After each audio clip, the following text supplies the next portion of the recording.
लोकमतवर subscribe करा आणि bell आयकॉनवर क्लिक करा।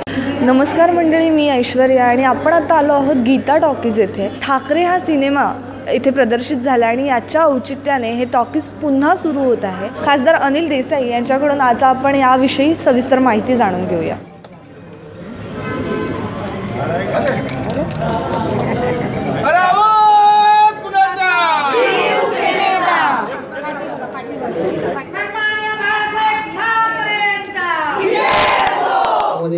महिला विभाग संघटिका किशोरीताई पेडणेकर यांना आकर्षिका बेकल पुष्पगुच्छ देऊन त्यांचं स्वागत करतील।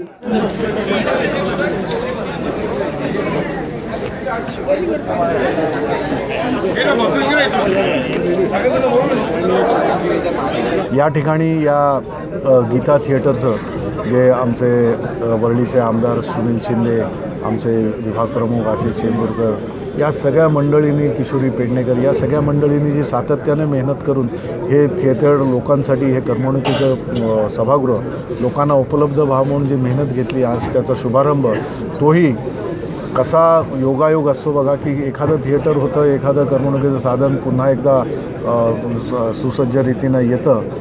कुठलाही कमर्शियल पिक्चर लागण्यापेक्षा इथं ठाकरे शिवसेना प्रमुख ज्यांनी वरळी, परळ, दादर इथून जी चळवळ निर्माण सुरू केली होती, जी एक भूमिपुत्रांसाठीची चळवळ, आणि मग राजकीय पक्ष, तोही राज्यकर्ता असा पक्ष झाला। शिवसेना प्रमुखांनी नेतृत्व दिलं। शिवसेना प्रमुखांचं अफाट कार्य आज चित्रपटाच्या रूपानं आपल्याला इथं त्यांचा जीवनपट पाहायला मिळतो आहे। खरोखर भाग्य म्हणेन मी वरळीकरांचं, खरोखर भाग्य म्हणेन मुंबईकरांचं।